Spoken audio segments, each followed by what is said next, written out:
Alrighty everybody, welcome back to another stock price acquisition tutorial. Where we left off, we started building this program that will just kind of automatically pull the higher granularity data for us that we're planning to just leave it running. So we built the logic for how to find out what the last time stamp was of data that we pulled. And now what we're going to do is actually pull that data and use that last known or the last timestamp, right, to know what data we want to save now. So let's hop in. So now what we want to do is we're going to denote a save file where we want to save the data. We're going to say that is going to be open, and we want to open save file line with the intention to append. And again, as we have discussed a couple times now, append, if the file doesn't exist, now the file exists. So yes. Next, we want to say source code equals URL lib2.url open, and what do we want to open? We want to open the URL to visit, and we want to read it. So that's going to read the code of that page. Now we're going to do split source, same thing we did before. Split source equals source code.split, and again we're just going to split by by a new line. Oh, that went horribly wrong. Anyways, now we're going to have a for loop, and it's going to be very similar to the one that we had before, right? So for each line in split source, we want to split line equals each line dot split by comma. Then we want to say if len of that split line, like we did before, split line equals 6, then we'll carry on with the program. Now we add one last bit of logic. So if split line 0, and actually let's go ahead and convert this to an int, so if the integer split line 0 is greater than last Unix, which we've already defined as an integer up here, if split line 0, and again, gosh, I keep losing it. Where did it go? I guess we minimized it. Here is the chart API, and the split line was by comma. The 0th element is going to be this Unix stamp here. So if this number is greater than the last this number in our file, then we're going to save the data. So coming down here, if that is true, and then finally our last little bit that we had before, if values not in each line, although this is really not necessary, I suppose, except for the first time through, but yeah, we'll just leave that there. Then what we want to do is line to right equals each line plus that new line logic that we have, and then save file dot write, which really means append, but use the same word, line to right. Whew. Now come back over, we've finished, so we're going to say print pulled, what did we pull, that stock, whatever it was, and then we're going to say print sleeping. And again, since this is a long-standing program, we want to print date stamps a lot, just so we know where we are. So we're going to print this out again, and the reason we want to print it out again is so you know that it's working. Sometimes it might get stuck. I'm trying to think, in this one, it probably isn't the most necessary since we're not printing out other stuff. But just for good measure, we'll just copy and paste this. So sleeping, we print it out again, maybe not necessary. And then we're going to have a time.sleep. And in here, I'm going to put 120 for 2 minutes, basically. Again, if you stop watching my video at this point, please make this number bigger. It's 5-minute data, so at the very least, what we'll do here's what we'll do. We'll make it, well, shoot, because I do want to show you guys something, but so I suppose just make it 300 for now. But I am going to decrease it in a bit because I want to show you guys how this works or that it works. Anyway, so I think this program is complete. For each stock, we're going to do this. Okay, well, we'll try and run it and see what happens. So anyway, we see there is no data here yet. So let's save it, and we'll go run module. I'm a little confused why it didn't sleep. Oh, okay, so we threw an error.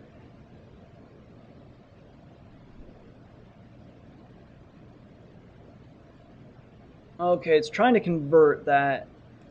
So what we're going to want to do, first of all, let's get rid of this ugly stuff. Come back over here. So it was trying to convert, let's see, where do we call it?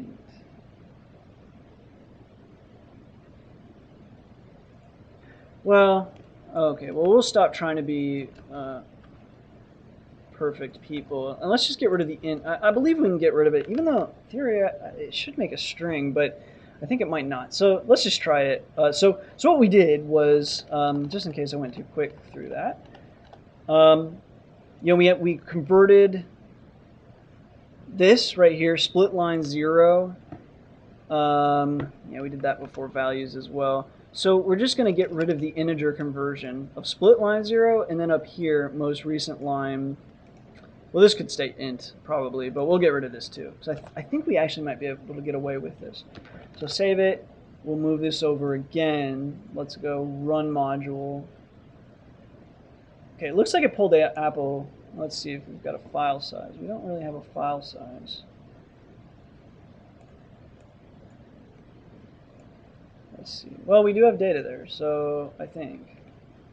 Let me close out of this. Hold on. Edit. Okay. Well, it did work. I guess we haven't really closed the file, so since it's open for appending, so just to be good people, let's try closing it.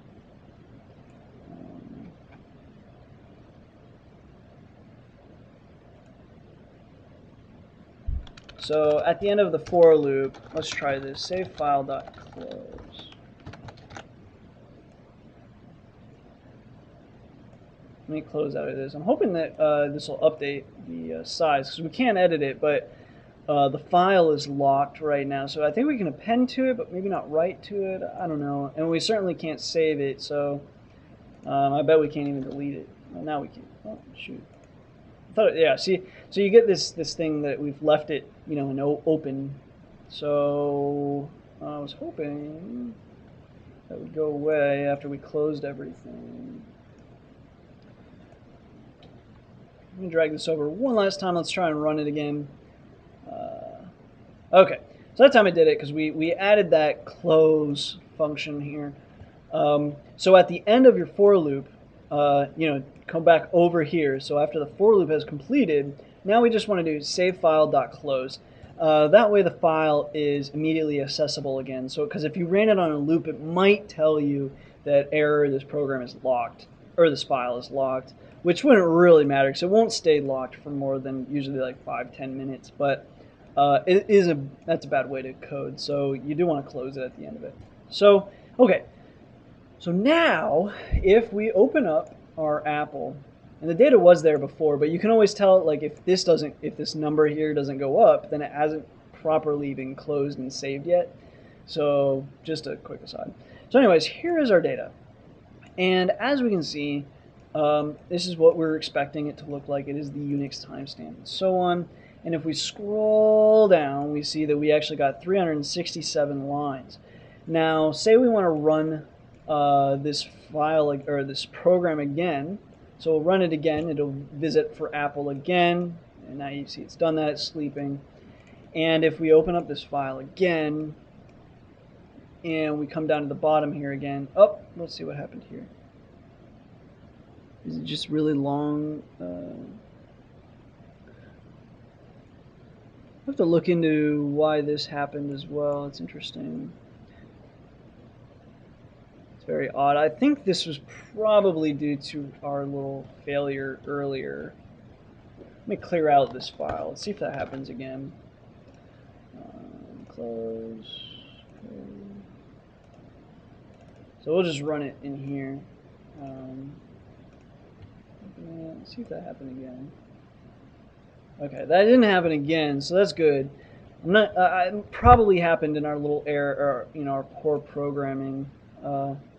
Which is just, like I was saying, if you don't do all these things properly, you can start corrupting files. So anyway, if you did run it with me that first time, make sure you go through and close that file.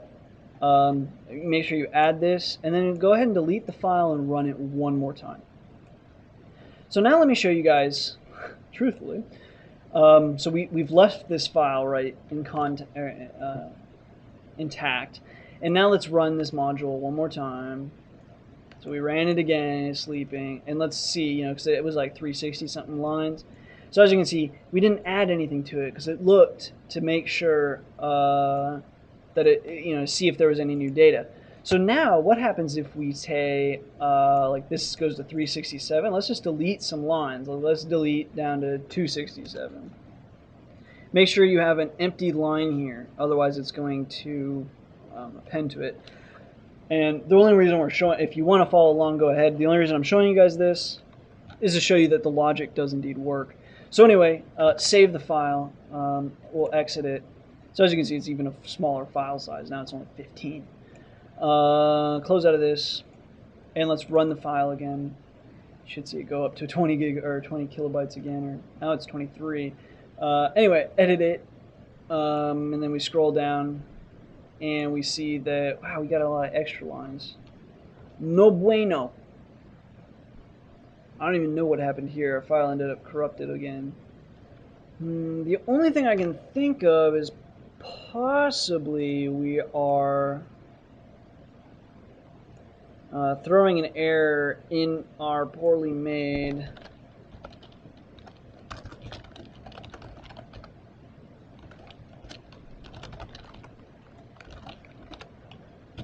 Let's see if we're throwing that an error here.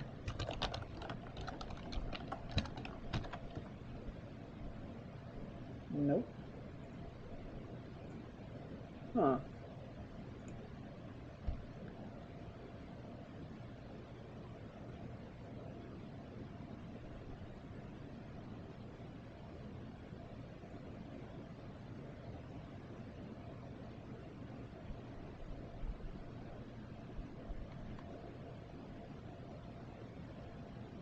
Trying to figure out why this is happening. So our file definitely did, if you look here we can see that it went from 13, a higher number to a lower number here. So that's not good. So what we want to do is not have that happen. So first, values might be messing with us. So for each line, first we'll throw this immediately. Then what we'll do is tab that part over, split line, and now let's try to convert these two to int, see if this throws us again. Save, and let's just go ahead, let's delete this file real quick, and we'll run it.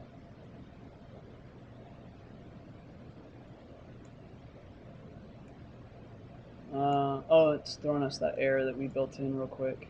Come back over here, put timestamp 1, okay, run it, so it'll say that error. Okay, it's created the file for us. Let's look at the file here, and we see 367 lines. The file looks good. Let's close it, close this. Now let's delete some lines here. Just do that, just to keep it basic. Close it. Oh shoot, it's running our script still. Hold up, let's close this. Okay, I'll delete Google for now. Okay, we'll run the tutorial again. And we'll close out of that. And now let's edit the file. Let's make sure this time. Okay, this time it looks like we're pulling correctly again. I could go through and edit that part out of the video, but it's probably a good idea to show debugging in the videos anyways. just in case you guys ever run across your own little errors. So it looks like that fixed it. Let's do it one more time, just to be certain that we fixed it. So down to 240 lines, we'll close it, we'll run the tutorial again. Yes, we want to see 20 kilobytes. That's what we like to see. And we'll scroll down again. Okay, so it does. Okay, it looks like that we did indeed solve that problem. So we'll X out of here and let's open up tutorial. I think it's probably running still. No, we closed it. So what do we have to change? Again, just to run through it, just in case you guys didn't follow. We did try to do it this way, but it didn't work out. Where is it? Here. We didn't, first of all, values, if that values wasn't in the line, we were calling that a while before this. And I think what was probably happening was maybe it read values first, and then it got to this part, and I don't know, maybe had that old Unix stamp in mind because values was saved, and there was no Unix stamp. Not positive. Anyway, the better way was to first check to see if that line contained values, and if it didn't, then the split line equals this, and then we could finally convert, split line 0 to integer because it was always going to be numbers. And then same thing here, last Unix, we just converted it to just to be certain that we were dealing with numbers. So now that we are certain that we're dealing with numbers, the program is indeed working correctly. So anyway, glad we got that figured out. That was kind of irritating. I couldn't figure out what was going on. I suppose the next thing, just quickly to show you guys, like we could put the sleeper as 1 second, and so it'll run through our loop just like we did before. Basically, we've got Apple, Google, Microsoft, all these companies. So let's go ahead and get those saved. So we'll just run through it. If you see this error, you've just been following the tutorial completely, because we wanted to, just in case that accept was thrown, we wanted to see that it was being thrown for sure. And so since it's the first time that we've run these stocks here, it threw that as just telling us what error it threw, and then it proceeded to call last Unix 0 so it could finish the program. So we'll close out of this, move this aside, and it does look like we've got all of our other prices. Again, let's look. Tesla, even in the last 5 days, Tesla has gone from 144 to 161. Pretty epic. Okay. So now let's close out of this. So if you wanted to make this program, what you could do is, maybe what you'd want to do is first of all, let's space these apart so your internet doesn't suck while it runs through this loop. So each stock will run, I guess we'll make it 10 actually, just in case you had like a huge list here. So each stock will run, wait 10 seconds, go to the next one. But right now this program is only going to run through one loop. So now what we want to do is let's make this a constant loop. So what we'll say is just while true, oops, we have to capitalize true. While true, we want to do this for loop. But then what we want to do is after the for loop runs, you want to wait sometime. So, let's say if you had, 500 stocks that you were going through. Let's say you went through the entire S&P 500. Then already built into the script, you've got 5,000 seconds between pulling of another stock, because you've got this 10-second timer in between. So if that's the case, then 5,000 seconds is like, let's see, it's not like a little over 80 minutes. So it'll be a little bit over an hour, right, between your pulls, for each stock, right? But still every 10 seconds you're pulling some sort of data. So you could do something like that and just let this loop run, or say you only want to pull data once a day-ish. Then what you could say is you could, after the loop is done, you've already waited an hour, you could time sleep, I don't know, 18,000 seconds, right? Something like that, which is 300 minutes or 5 hours. So that's kind of how you could add, a little bit of a sleeper, and this program will just always run. And the beauty of it is that it's going to print out the timestamp. So if anything goes wrong in your program, you can just, it's going to continue saying the timestamp, and you'll have the history that you can scroll up on and see, you know, like if something is going wrong. So anyways, that's going to conclude this tutorial. Now that we have the prices, like I said, later on I will show you guys how to get even better high quality data, although you wouldn't be able to, I won't show you how to, you know, get a live, like this will continuously pull the data, but I will show you guys how to get better historically, better historic high granularity data, but it won't be, you know, I won't be making a program to constantly pull that data. So anyway, that's going to conclude the price acquisition little mini series in this playlist. And the next video is what I'm going to be showing you guys is how the next step, right? So how do we actually plot this data and kind of display it visually? And then later on, I'll show you guys, you know, how we can start performing analysis and then also displaying the analysis visually. So hopefully that's helping some of you guys out. As always, thanks for watching. Thank you for your support, your subscriptions, and until next time.